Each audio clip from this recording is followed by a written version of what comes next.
Friends, ইমান ঠাণ্ডা নহয় কি ক'ম, এইকেইদিন একদম ঠাণ্ডাত মানে ভ্লগ শ্লগ একো বনাবলৈ মন যোৱা নাই আৰু বনোৱাও নাই।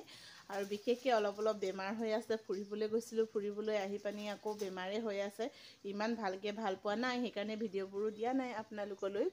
আৰু এতিয়া ঠাণ্ডা বতৰ, স্কুলৰ পৰা আহি পালোহি। স্কুলৰ পৰা আহি পোৱাৰ পিছত এতিয়া ভাবিলোঁ মানে ভাত খাবলৈ মন যোৱা নাই আৰু অকণমান চাওমিন বনাই খাওঁ বুলি ভাবিলোঁ। ইয়াত চাওমিন মানে চিম্পুলকৈ বনাই খাম নহয় ঘৰত, না চয়া চচ না টমেট' চচ, মানে একোৱেই নালাগে, একেবাৰে চিম্পুল। আপোনালোককো দেখাই দিছোঁ, কেতিয়াবা এনেকৈও খাবলৈ পাৰে আপোনালোকে চাওমিন বনাই। প্ৰথমতে আহকচোন, চাওমিনখিনিতো বইল কৰি ল'ব লাগিব। মই কেনেকৈ কৰিছোঁ বইল আপোনালোকক দেখাই দিওঁ। বইল কৰোঁতে আপোনালোকে সদায় এটা কথা মন কৰিব, মানে পানীখিনিত সদায় তেল দি ল'ব। ৰিফাইন হওক বা মিঠাতেল, যি তেল দিলেও হ'ব, যিকোনো, নহ'লে লাগি ধৰিব চাওমিনখিনি। এয়া আৰু মই গোটেই পেকেটো নবনাওঁ, অলপ বনাম। আৰু পানীখিনি উতল আহিবলৈ দিব। উতল অহাৰ পিছত তাত তেল দি দিব। তেল দিয়াৰ পিছত এনেকৈ চাওমিন দি দিব আৰু মানে ল' ফ্লেমত ৰাখিব, বেছি হাই ফ্লেমত নাৰাখিব। আৰু 2 মিনিট মাত্ৰ সময় এনেকৈ উতলাব, বেছি নহয়। 2 মিনিট সময়ে উতলাব, নহ'লে গোটেইখিনি ফেটফেটীয়া হৈ যাব, একদম বেয়া হৈ যাব। মানে এটা গোটা গোটা নহ'ব। মাত্ৰ 2 মিনিট এনেকৈ সিজোৱাৰ পিছত এনেকৈ মানে খৰাহীত উলিয়াই দিব আৰু লাহে লাহেকৈ এনেকৈ অলপ মানে ঠাণ্ডা কৰি দিব সোনকালে। আৰু ঠাণ্ডা দিনত এনেও সোনকালে ঠাণ্ডা হয়েই, গৰম দিনত খালি অকণমান অসুবিধা হয়। আৰু আমাৰ নিয়াচাই বইল খাই বিৰাট ভাল পায়, বইল চাওমিন। আৰু এতিয়া মই কেৰাহীখন গৰম কৰি লৈছোঁ আৰু তাৰ কাৰণে মই কাটি লৈছোঁ 3টা টমাটৰ আৰু লগতে এয়া কেঁচা জলকীয়া, পিঁয়াজ পাত, সেইখিনি আৰু তেলখিনি মিঠাতেল দিয়ে কৰিছোঁ। ৰিফাইন তেলতো কৰিব পাৰে আপোনালোকে, মেইনলি ৰিফাইন তেলতে কৰে। মোৰ ৰিফাইন তেল নাছিলে বাবে চব মিঠাতেলতে কৰিলোঁ। এইখিনি তেলখিনি গৰম হোৱাৰ পিছত মই 2 খিলামান পিঁয়াজ পাত লগাই দিছোঁ। পিঁয়াজো দি ল'বলৈ পাৰে, কাৰণ মই পিঁয়াজ পিছত দি কেঁচাকৈ খাই ভাল পাওঁ চাওমিনত। এয়া টমেটৰখিনি ভালকৈ এনেকৈ ভাজি ল'ব, চব্জি বনাবলৈ যেনেকৈ ভাজে ঠিক তেনেকৈ ভাজি ল'ব। আৰু অলপ ভাজি হোৱাৰ পিছত ইয়াত নিমখ আৰু হালধি হিচাপ অনুসৰি লগাই দিব।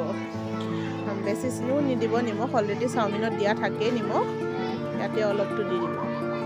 এনেকৈ এইখিনি সিজাই ল'ব ভাল ধৰণে, মানে ফ্ৰাই কৰি ল'ব।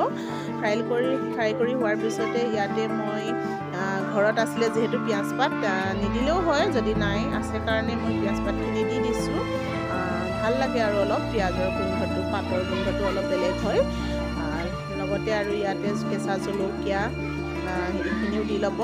আৰু আপুনি প্ৰেছ কৰি থোৱা ভাল ধৰণে এইখিনি সিজাৰ পিছত চাওমিনখিনি, ইয়াত বইল কৰি থোৱা চাওমিনখিনি দি দিব।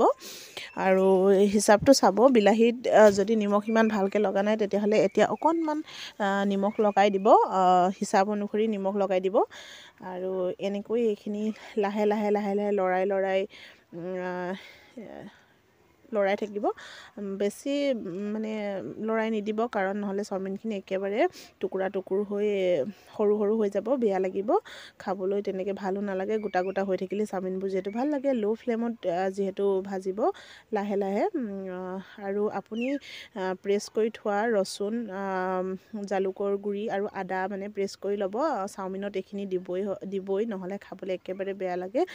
জালুক, নহৰু আৰু আদা থাকিবই লাগে ইয়াত। আৰু আপুনি এইখিনি সিজাৰ পিছত একেবাৰে ধনিয়া পাত, কেঁচা জলকীয়া বা কেঁচা পিঁয়াজ দিবলৈ পাৰে। আমাৰ চাওমিন হৈ গ'ল ৰেডি। আলহী আহিছিলে ঘৰত, অকণমান বনালোঁ, খালোঁ নিজেও, আলহীকো দিলোঁ আৰু বহুত বেছি টেষ্টি হৈছিলে। আৰু যদি আপোনালোকে ভাল পাইছে ভিডিঅ'বোৰ, তেতিয়াহ'লে এটা লাইক, শ্বেয়াৰ আৰু ছাবস্ক্ৰাইব কৰি দিবলৈ চেনেলবোৰ নাপাহৰিব। এনেধৰণৰ ভিডিঅ'বোৰ যাতে ভৱিষ্যতে আপোনালোকে পাই থাকিবৰ কাৰণে বহুত সহজে, আৰু যিহেতু চাওমিন বনাই খাবলৈ চয়া চচ, টমেটৰ চচ এইবিলাক লাগেই, নোহোৱাকৈও এনেকৈ আপোনালোকে বনাই খাবলৈ পাৰে। মই যিধৰণে বনাই খালোঁ আৰু আপোনালোকক দেখাই দিলোঁ। ধন্যবাদ ভিডিঅ'টো শেষলৈকে চোৱাৰ বাবে।